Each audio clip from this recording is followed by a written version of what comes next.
Sa puntong ito ay pag-uusapan naman natin ang latest fads and trends sa mundo ng fashion. Makakasama natin si Carla Paderna sa One Life.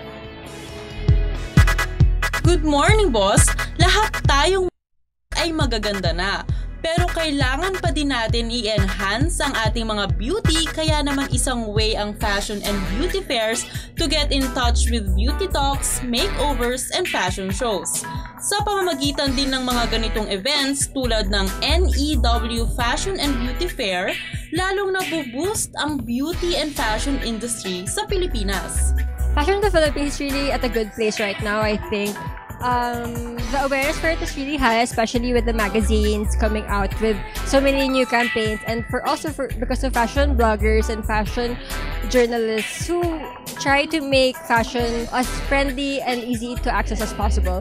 And I think right now there are so many options to choose from. Like in this fashion and beauty fair, there are different options to choose from. There are ones that are a bit formal and there are ones that are a bit more casual. So there's one for every person. Nabibigyan din ng chance ang ating local fashion designers to showcase their products and designer items. Ito rin ang perfect place if you want to learn fabulous makeup tips and have some makeover as well.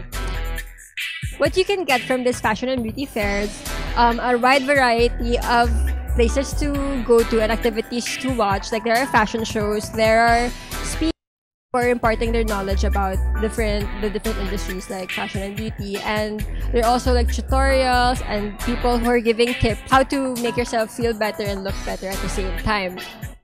From style icons tulad na lang ni Trisha Gosingtian na kilala sa fashion blogging, here are some of her tips.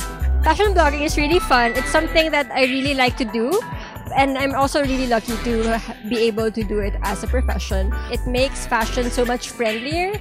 It gives people that notion that you can also be stylish even if you're not a model or anything related to the fashion or beauty industry. Like everyone can look great as long as you can style the clothes properly and according to your body type. Sabi nga ni Trisha, to stand out in fashion blogging and in beauty and fashion industry is just to be yourself. Just do something that it's not easy to replicate. Like in my case, I always try to make my photographs as different as possible. Other bloggers have their own niche, and it's really important for you to find your own as well.